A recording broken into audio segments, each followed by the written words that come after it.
for users to log in to Galileo, and I'll be sharing those basics with you. We've changed some basic things about the navigation of Galileo. Essentially, our idea with the redesign was to essentially emulate everything that we've done in the past, but with some improved features where we could do so, and perhaps relocating things on the page a bit to make it a little bit more navigable, a little bit more modern. So we'll review that. We'll take a look at the database search, which is a new feature that we've added and a changed technology that we plan to continue to evolve for Galileo, and I'll speak to that when we get there. We'll take a look at the GaliLEO Spotlight, which is our new means for institutions to customize their Galileo presence a bit. We'll talk about database lists, and that's a common question. I've had several questions from our libraries about database lists and A to Z lists and what we're doing there. That's one of those areas I mentioned earlier where we're already planning some improvements and new development based on feedback that we're getting, but I'll talk about what's there now, and I'll show you a little preview of what's happening in terms of the continuous improvement side of the database list side of that. And there are a lot of people who are missing the sort of traditional A to Z list, and we're already working on some preliminary solutions for that, and I'll be sharing that with you in our staging site. I'll talk a little bit about some of the changes that we've made and improvements we've made to the GaliLEO Support presence on the Galileo website.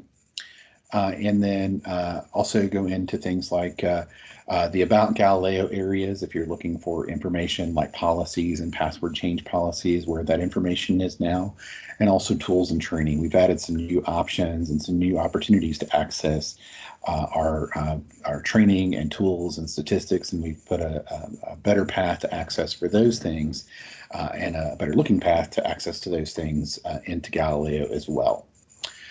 So with that in mind, I have prepared an elaborate 18-slide presentation in the event of an internet outage, but primarily everything that I have to show you is just to review the site top to bottom in a web demo. It's the easiest way to do it, and seeing it live is a lot better than seeing my boring slides. So in just a moment, I'm going to go out to web demo. I will say that when I'm out doing web demo, I have a really hard time seeing and responding to the chat. But what I will do is stop periodically after I review sort of logical sections, come back in and ask for questions and review any questions that you've typed into the chat during that time. So with that in mind, I'm going to go ahead and activate my screen sharing. And in just a moment, you should be seeing the new login page for the Galileo portal.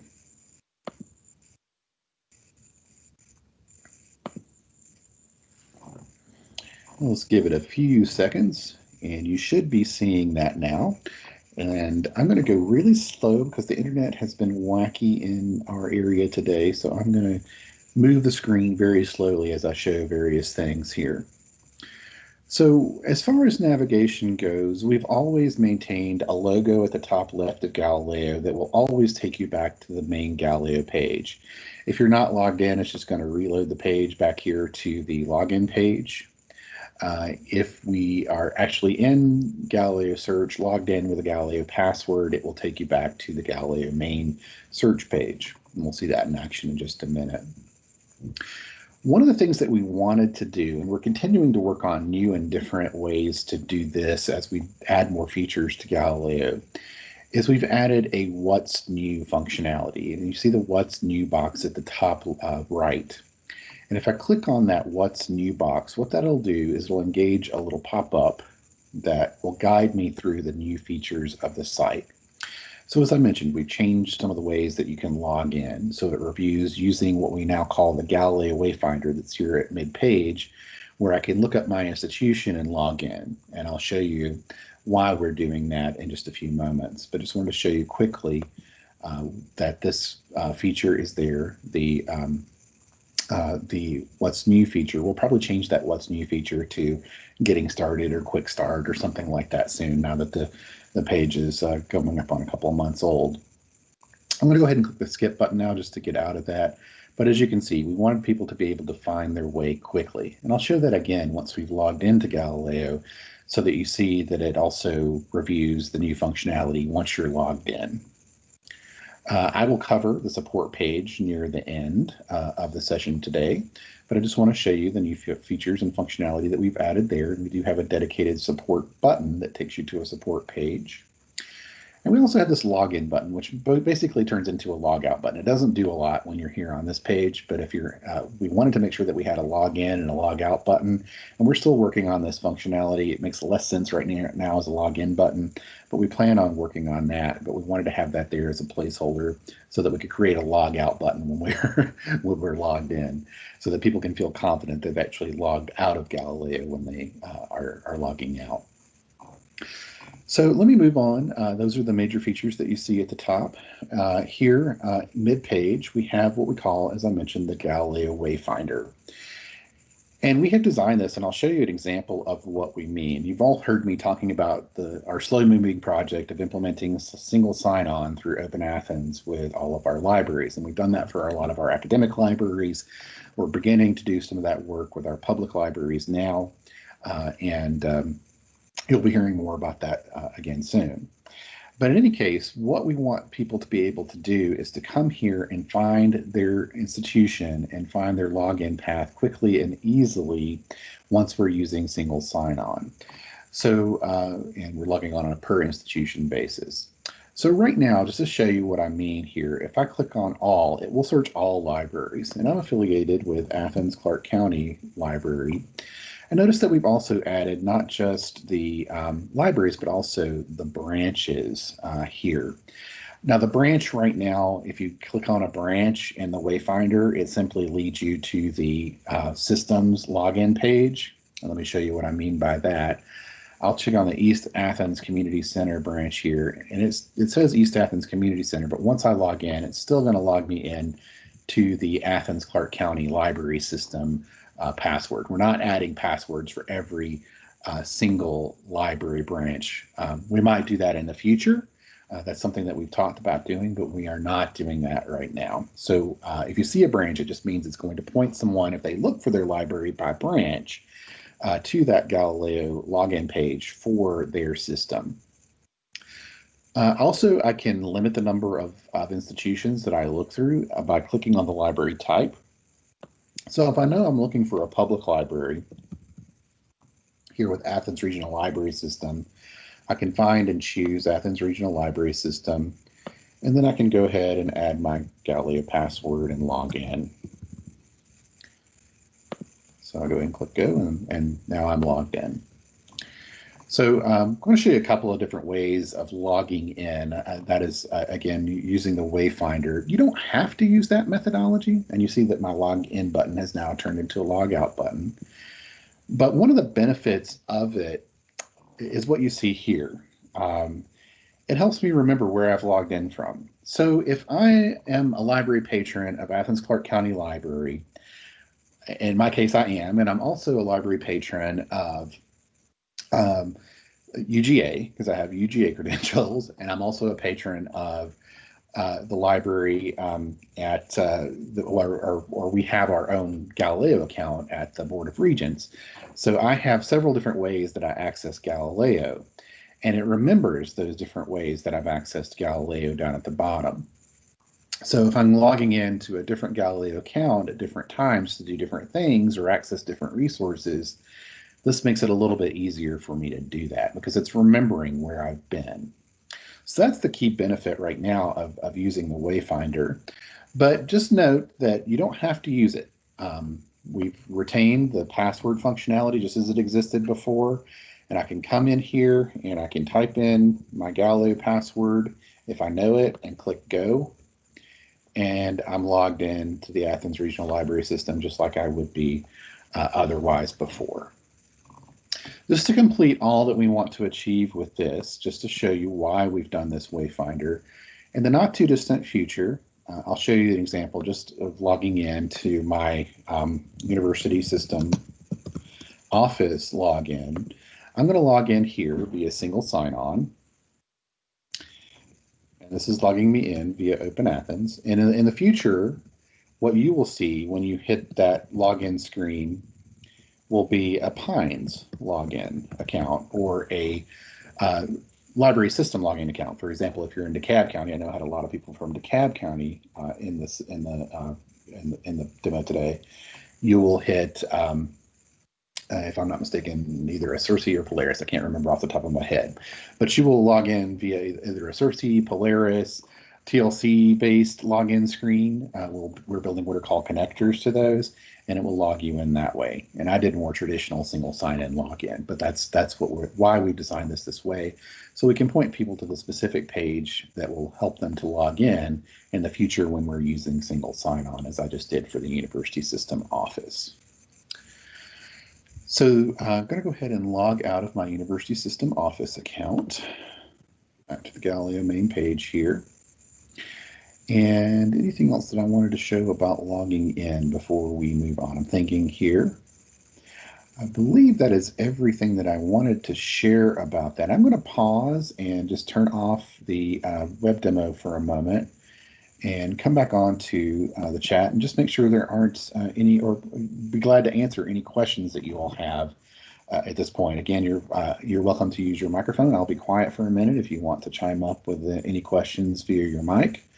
Or if you want to just simply type a question in the chat at this point, I'll give it a minute or so that you all can think through any questions you have about logging in or any comments you have about the login process. I'll be glad to respond to questions or comments at this time.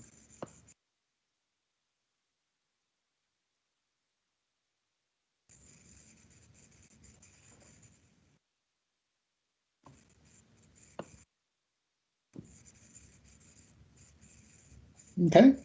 Again, not seeing any questions or comments. If you're typing away at something, I will get to it, but don't want to delay us too much for that. But I want to make sure you have plenty of time to ask questions. I'm going to go ahead and go back out to the GaliLEO page and continue my tour through the page. And let's go ahead and get going.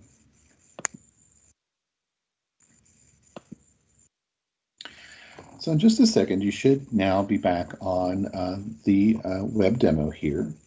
So far we've covered what's new, which is just our little pop-up that tells us what's new, and the GaliLEO Wayfinder and the simply logging in with the GaliLEO password options. What I want to do now is go ahead and log in and show you some of the features and functionality that we've added inside of GaliLEO once you have, in fact, logged in. So I'm going to go ahead and simply log in with my password here for Athens Clarke County. And I am now logged in. Just as I mentioned before, the What's New button, if I engage that once I'm logged into GaliLEO, it tells me all about what I see here. This GaliLEO Discover Search is the same as it was before. It's just the EDS search, the EBSCO Discover Search, that searches most of the content that you have access to. And then it just kind of goes through and tells me everything I need to know about the search, the advanced search option that's available there, the databases by subject and type. So it just kind of gives me a quick overview of everything that we've added so that I can see quickly what's new on the GaliLEO site. As I mentioned, the EBSCO Discovery Service is the same as it's always been. If I go in and do a search, just run a traditional global warming search, it searches the majority of the GaliLEO content for Athens Clarke County Library, just as it always has done. We haven't made any changes there. Although it is exciting, I was recently in a demo where EBSCO, the vendor that we get the EBSCO Discovery Search from, is working on vast improvements to this, including more personalization and some other new features there that will make it a lot better. So that search is the same. Again, the advanced search is the same as it was previously. You click on the advanced search option.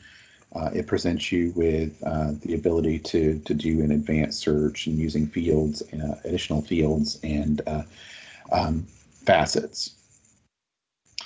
So the next thing is the databases by subject. And just to go ahead and make commentary on the work that we're doing right now, we're going to be doing an evaluation and review of the subjects that we've added. We've basically revised the number of subjects that we have way down because people found that overwhelming. That was sort of a universal assessment that we got, was that while it was helpful to have very granular subjects, it was often complicated for users. And they would often go and not find necessarily any valuable content under a subject area. So we maybe went too far in the other direction. So we're looking at it and evaluating it now. and we'll certainly continue to make some improvements to the databases by subject area. But as it is, it rather mirrors the subjects that you would find in an EBSCO database or the EBSCO Discovery Search. We sort of paralleled their subjects. And I get a short list of the first 4 subjects alphabetically, and if I click on View All Subjects, it does just that. It gives me a list of all the subjects. So I have here auto repair, biography, books, construction and building, consumer health, and on down the page. One of the things that I know, again, and this is something that we're already working on as we move to the second phase of the GaliLEO redesign, we'll be making some releases soon with some improvements, and we'll be continuously, as I mentioned, improving throughout the year and beyond. But one of the things that we are hearing about already is that our public libraries missed the K-12 views that we had previously. And we're doing some things to help out with that. Our Spotlight area helps out with that a bit. But also we have already added subjects that mirror those views. So in other words, there's a subject. So for example, if I go to the next page here for kids, this for kids subject has all of the databases that are classified for kids, for K through high school. So it's a way that you can go kind of quickly get to those lists. So that is what you find there. And I'll go ahead and go back to the main page. Again, remember, I can always do that. Go ahead and view our subjects again. Another thing I wanted to point out is when you look at a subject, our subject listing, we're using a new software for this called Blacklight, and it has some nice features in that if I click on here, for example, book reviews as a topic. One of the nice things that it's done here is it lets me look at the facets for that subject and also the types. So if I want to get articles, full text resources, I want to make sure I'm kind of faceting into exactly what I want. We've added some features there with that Blacklight installed to help with that, and also other subjects that are related that come along with it. So that's again, I think, a good improvement with the databases by subject. Go back to the main page here. And then we have our databases by type, and we did aggregate and map a lot of types that had sort of crept into GaliLEO historically. So we have things like archives and primary resources, articles, biographies. I can click on View All Types, and it will list those for me. And again, I get a Previous and Next button, so I can navigate all the way through that list. And so, for example, if I'm looking for encyclopedias, I click on encyclopedias, and I get our Funk and Wagnalls, our Medical Midline Plus, New Georgia Encyclopedia, Merck Manual, things that are encyclopedic in nature. So that is the databases by type. And again, this is another one of those areas where we hope to do a little bit more improvement and add some new databases types. So one of the questions that we get is, well, there's no A to Z list like we had previously. And yes, that is the case. And I'm going to show you what we have now and the work that we're doing. So right now, there is available in GaliLEO an all databases list. And if you click on all databases, and if you want to link that all databases list on your site, you can do that just by capturing this link and putting it up on your website. So there is an all databases list, but there isn't really as yet an A to Z facet for this. We're working on adding that because a lot of people have let us know that they really miss that functionality. And I'll show you what we're doing so far. This is actually the GaliLEO staging site, and I hope I can log into 2 things at once. Cross my fingers here. It doesn't want to maybe right now. Hold on.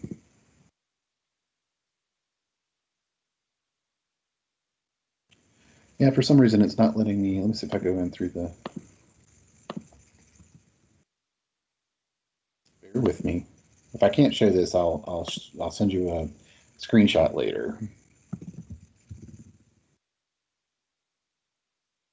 Yeah, for some reason it's not letting me log into the staging site right now. I apologize. But we are doing some work on that, and basically what we've done so far is we've added a subject facet or an A to Z facet right here. So you click, and then it gives you A to Z on the side. And we're also looking at the possibility of letting that also live at the top. So we're doing some usability and some some other analysis on that right now, but we do plan to add the A to Z functionality back to Galileo. So just reminding myself and you all of that. One of the reasons that we sort of decided to move away from A to Z listing, and we understand it's something that's desired, it's something that librarians and patrons alike like. We've gotten the feedback, we've heard the message, and we are all for it. So we're working on that now. But we have added a Galileo database search. And this search is much more powerful than the old Galileo database search, and that it works not just on database name, but also it's a keyword search. So if I go here and I want to see a list of the Spanish language resources that are available in Galileo quickly and easily without having to dig through subjects or other things, if I just search Spanish here, I can click search and it provides me with a link to all of that EBSCO suite that's available in Spanish and some of the other resources that have that keyword, with some resources and information available in Spanish. And if you want to provide a link to this list of resources in Spanish on your library website, you can actually capture the link at the top of the page and put a direct link to that on your library website.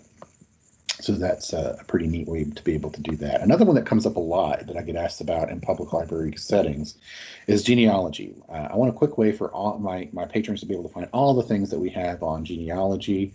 So the genealogy search, if we search here, we get Fold3, Ancestry, Heritage Quest, all the resources that could potentially be helpful when you're doing genealogy research. So it makes it a little bit easier, this database search. And this is something that we've gotten good positive feedback, particularly from public libraries on so far, is sort of a one-stop shop to search for databases is something that is really helpful in the public library reference and public library user context. So we're glad that that seems to be working from what we hear so far for you all.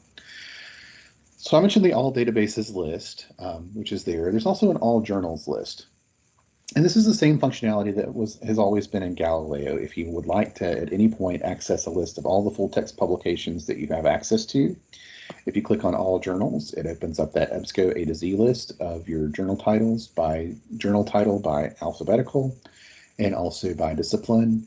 We always love the most commonly asked for publication in all the public library realm is Consumer Reports, and it is available through Galileo databases, and you can click and quickly get full text access to that just by searching for the publication. And then you can browse through the articles. I think people like that browsability for different resources and often ask for it. So that is, again, that's the same functionality that we had there before, the all journals area. I just wanted to point that out and share that with you.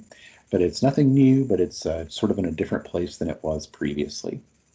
So that's a look at the databases by subject and type, the Galileo database search, your all databases list, and your all journals list. I'm going to go ahead and stop again, come back and see if there are any questions or comments, and then we'll take a look at the spotlight and talk a little bit about that.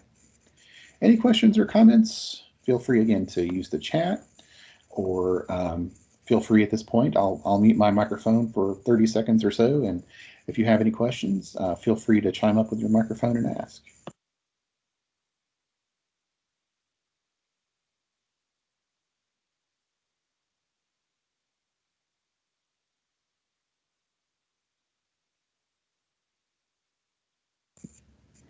Okay, well, either I'm being incredibly thorough, incredibly boring, or you guys are just not having a lot of questions today. So, but please, anytime you have a question, don't hesitate to use that meeting chat, and I'll be glad to answer. And then also, obviously, I'm going to be available after the fact. If there are questions that you have after the session, don't hesitate to drop me a line via email. All right, well, back to demo then. And I'll go ahead and open up. So back in Galileo here, you should be seeing that in just a second if you aren't already. The next thing I want to talk about is the Galileo Spotlight area. So what we wanted to do was provide an area where institutions and libraries could highlight their most commonly used resources. But not only that, we wanted that space to be flexible. So if you wanted to use the space temporarily for something besides a resource, you could. So my colleague Mike White has been providing a lot of training on using the GaliLEO backend, which we're calling GaliLEO Admin. And some of you may have gone through that training. If not, and you would like to learn to update your Spotlight resources, and I'll give you more details on that in just a moment, just send a support ticket to us, and I'll cover submitting support tickets in a few minutes. And we'll be glad to set up a session for you and make sure that you can learn everything that you need to about updating your library systems in the Spotlight area. So what we have listed here in this main area are a list of defaults, and I believe it looks like Athens Clarke County still has their default Spotlight items right now. So we looked at common resources like Gale Legal Forms, eRead Kids, and Mango and Ancestry, those things that are really popular and in high demand at our public libraries, and we created a list of defaults and added those to all the public library GaliLEO accounts.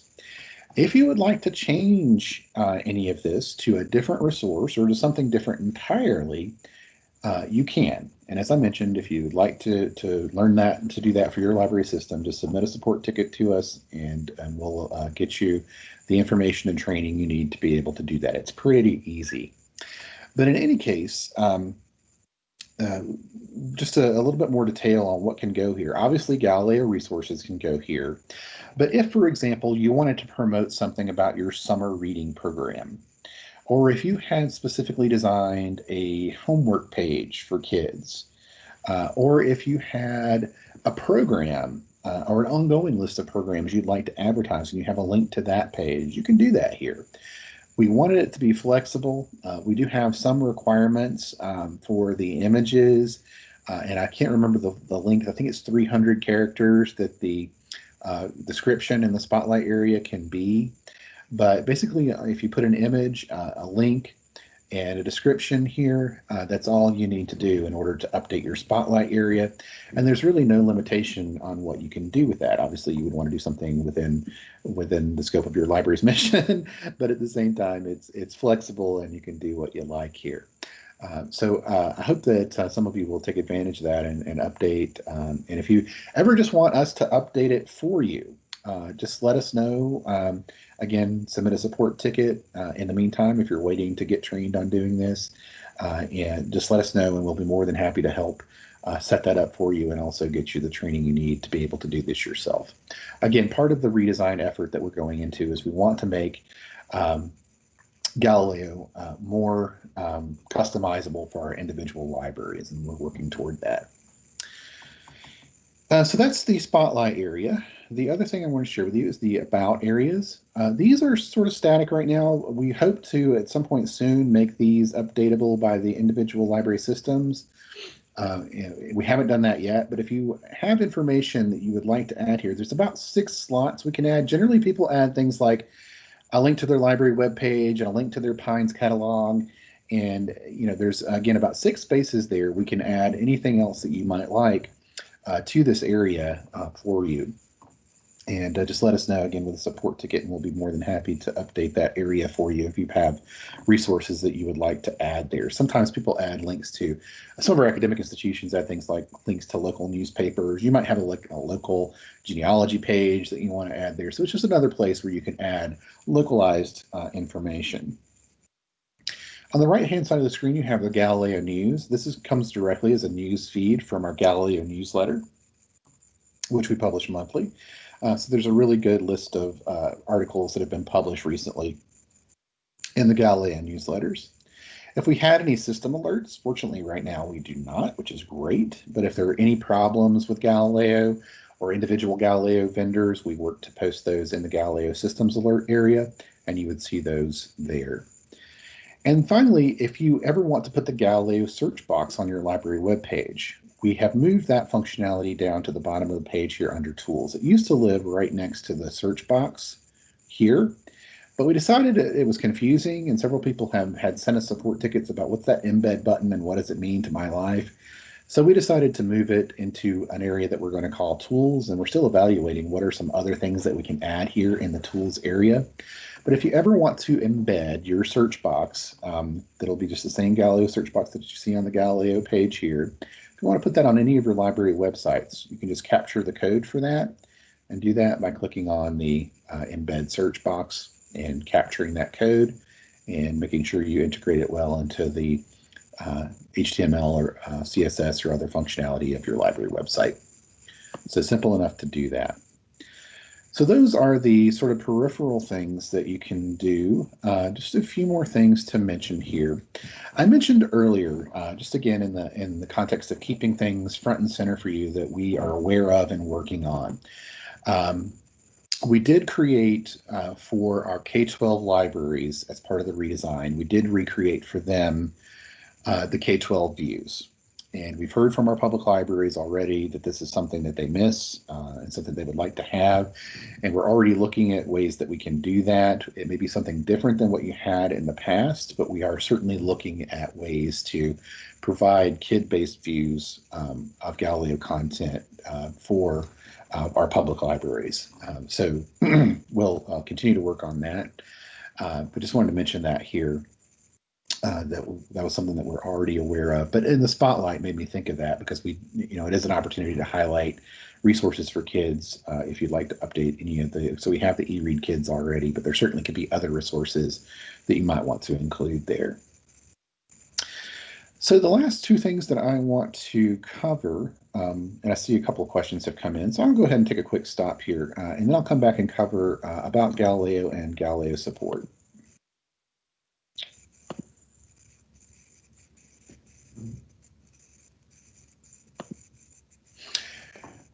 Great question from Heather. If the patron uses an embedded search box to get to GaliLEO, will they still need to log in once they get to the GaliLEO page? What will happen, Heather, is if they are off-site outside of the library, which I know most people probably are right now, it'll prompt them once they enter their search terms for the GaliLEO password. If they are in the library using an embedded search box, it should just carry them through to their results without any problems. Well, not that it's a problem, but it'll prompt them to log in if they're at home after they enter search. Hopefully that makes sense.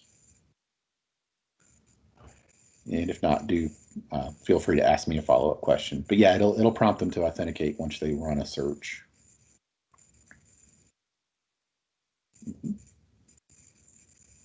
Oh, you're welcome. I'm just glad it's clear. Great question. Again, while I'm here and paused, I welcome any other questions. Are there training tutorials to assist patrons on how to effectively use GaliLEO? If yes, where would these be found? If no, are there any plans to provide this info?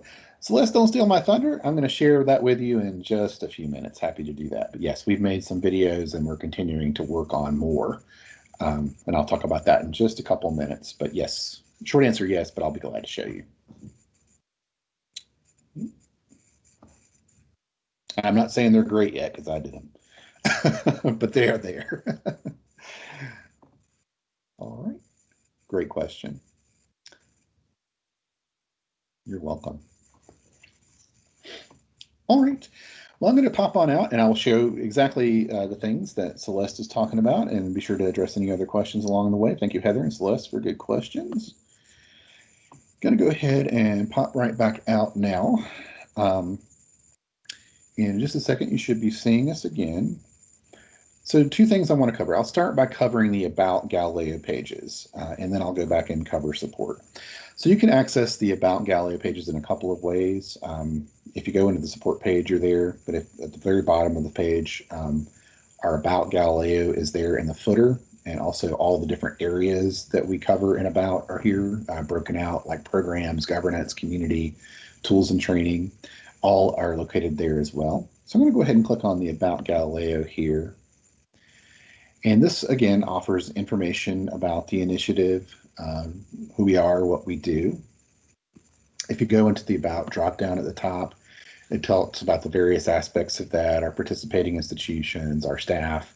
We recently added our photographs, much to my chagrin, at the, there's me, the shiny head, on our GaliLEO staff site. So enjoy browsing around and looking at our lovely photos. But then also, if you ever need statistics and statistical information, we have our data and statistics page. So we have our usage data. So I can access the reporting tools and reports there.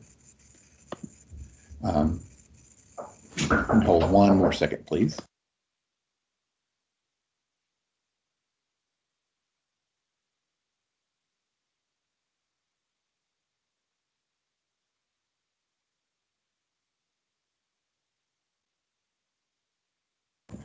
Sorry about that, everyone. I absolutely forgot that my child was coming home at 2:30, so I had to go let her in the door.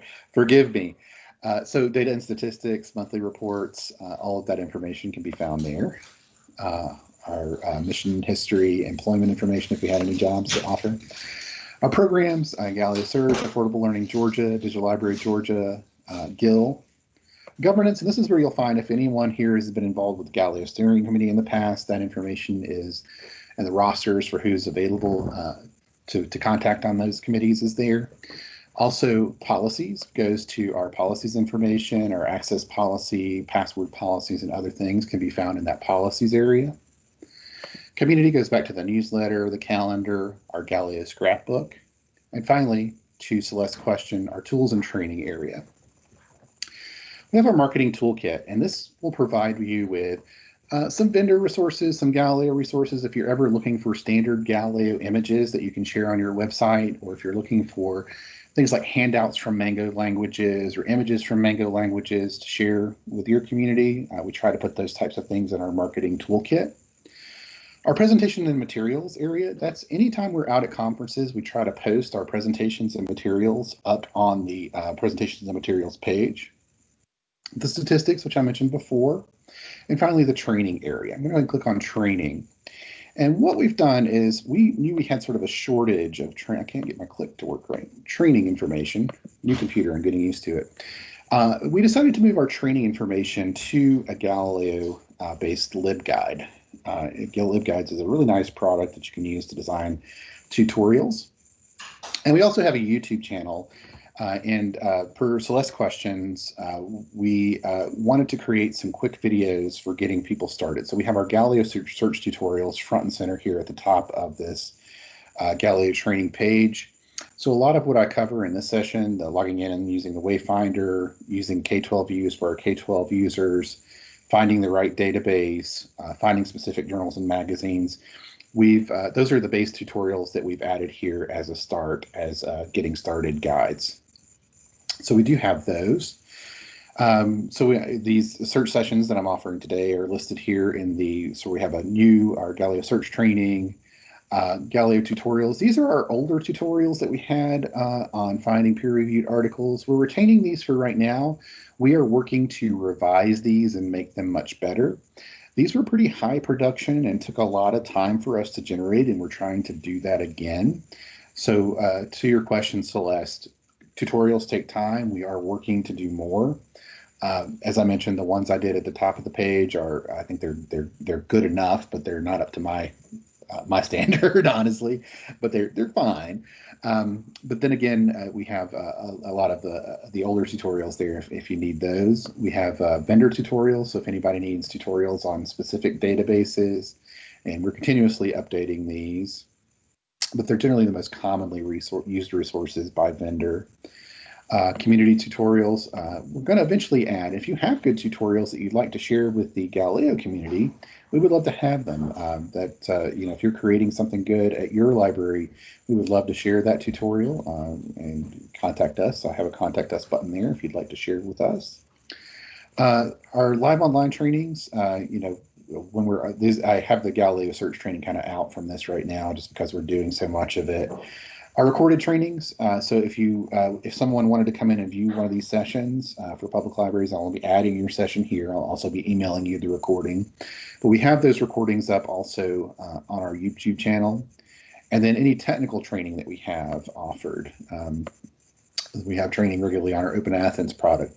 So we have really worked to kind of update our training presence. And I'll just show you, I'll click on this first one. I won't play the audio because it's me. Yeah, there it is. But as you can see, this is just a quick tutorial about how to log in, and it's posted on our YouTube channel. Easy access. People can find it a lot of different ways. We can send links to them easily. Yeah, that's what we have. Again, we will be doing more. We have it in our strategic plan to continue creating tutorial content just takes a lot of time and energy between 3 people to do it. So not to make excuses, but that's part of the excuse there. But I feel like we've done a lot more than we have in years past. All right, so that is just the training and tutorials under training. The last thing I want to share with you is the support page.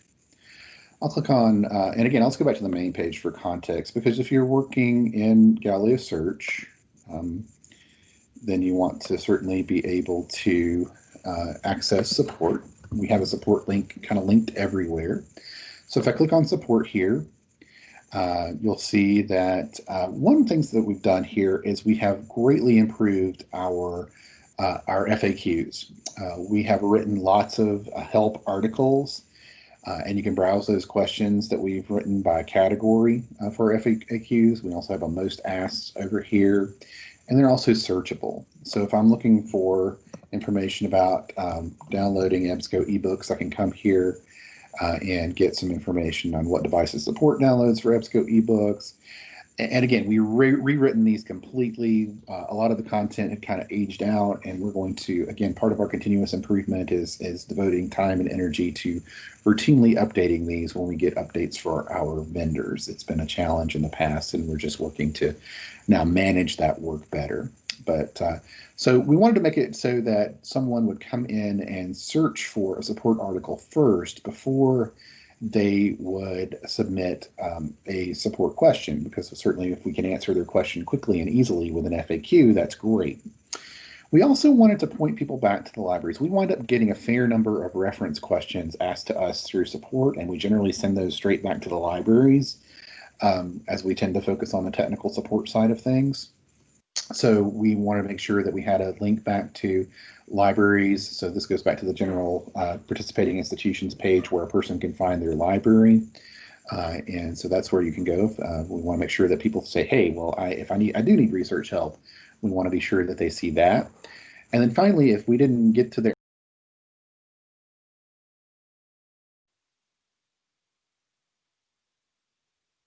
form. So technical issues is technical support. If something's not working, if something is broken, use this form.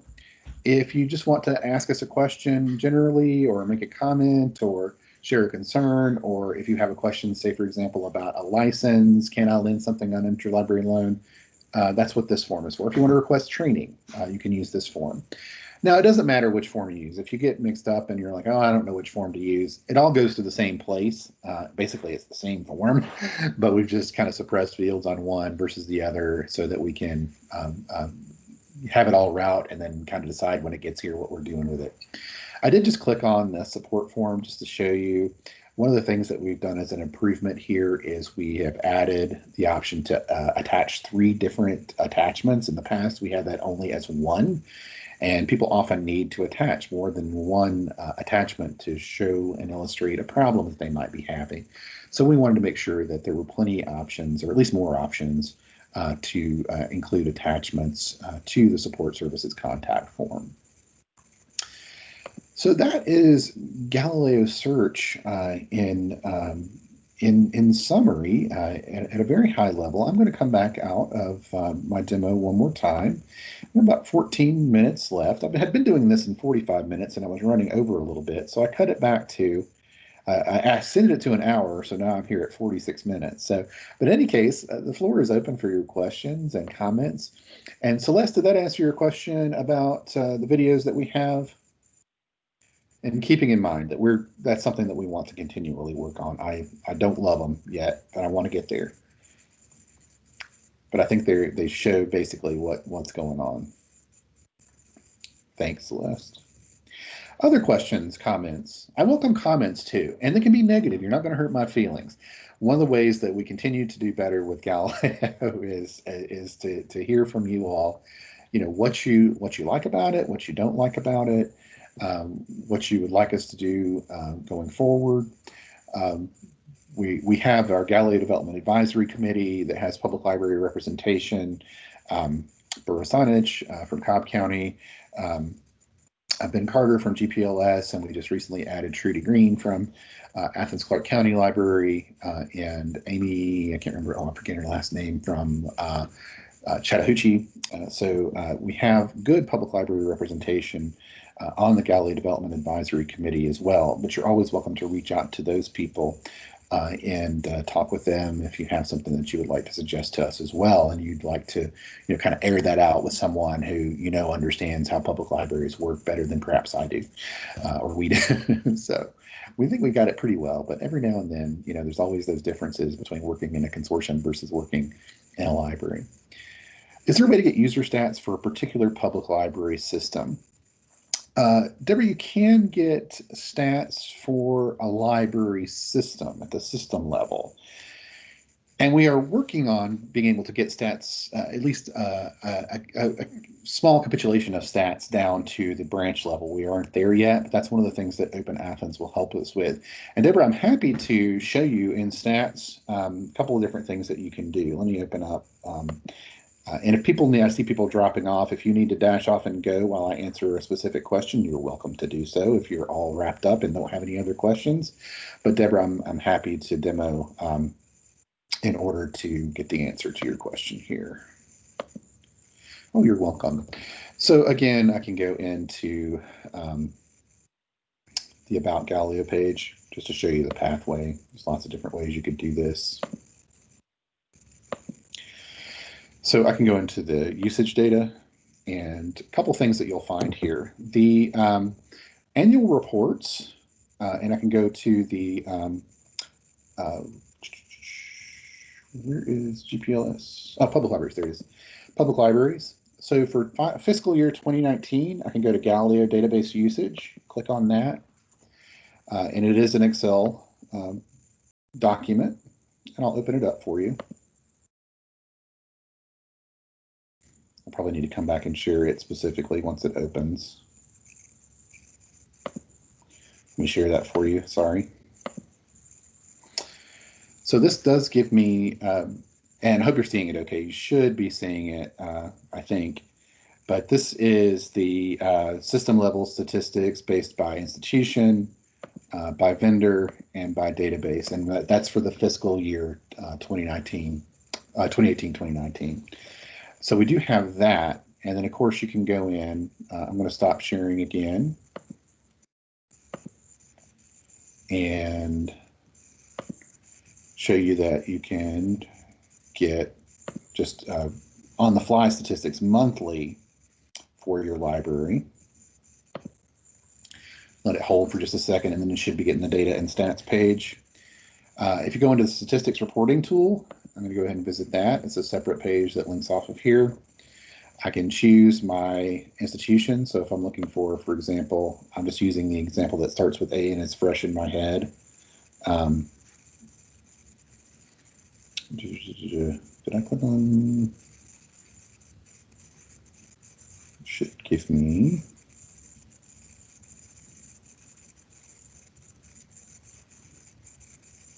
There it is, Athens Regional Libraries. Sorry, brain failure. And then I can select the months. So if I wanted to see, for example, the last couple of months that are available, I'll do July and August. Then I select the databases, and I can select all if I want to. I'll go ahead and just do all databases and then select the stats types. I'll just see everything. Sorry, it takes me a second to do this.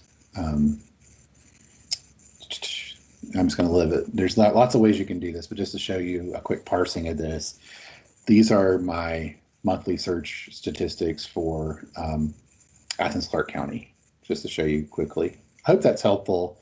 And maybe we've had the stats reporting tool for a while, and you may be using it, but if not, hopefully that clarified where you can find that information. Okay, good. Yeah.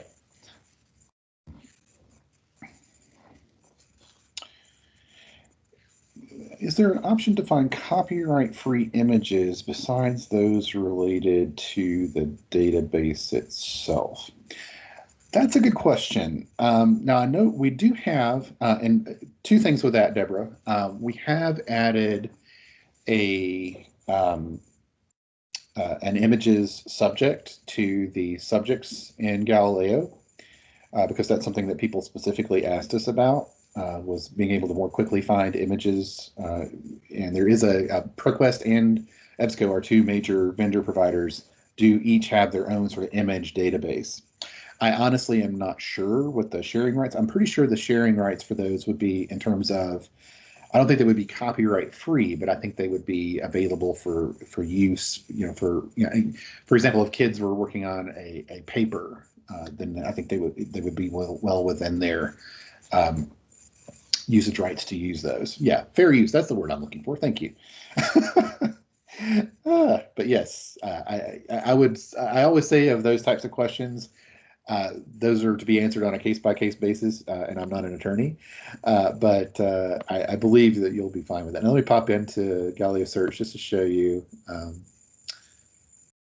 I'm pretty sure we added, if not, we meant to, images as a subhead. Well, maybe we didn't. I thought we did. It's definitely a tag. So if I search images here, yeah, so EBSCO has the images database. We have now WikiArt and Europeana, those are different. Vanishing Georgia is different. Digital Public Library of America, all those archival sites will be different. These are, but the EBSCO image search, those are some things that you can use. The EBSCO image search, and then there's a ProQuest one too that will let you just search images. Just randomly popped into my head to search for Chicago. And then it may even have some information about things like usage rights. Obviously, if it's 1893, it's outside the public, it's in the public domain. So there's some of that as well. So that's the image search, just to show you that quickly. I believe also you can limit by images in the EBSCO discovery search. No problem. I'm happy to do that. I love these kinds of specific questions. Anytime you have specific questions like that, just don't hesitate to drop me a line. I'm happy to answer them. Well, that is everything I had to share. Any other questions? I'll give it another 30 seconds or so just to make sure there aren't any people typing away at great questions. You all have asked some really good ones, and I appreciate it. Hope this was helpful in getting a better understanding of what we've added in terms of features and functionality. We got a lot more to do.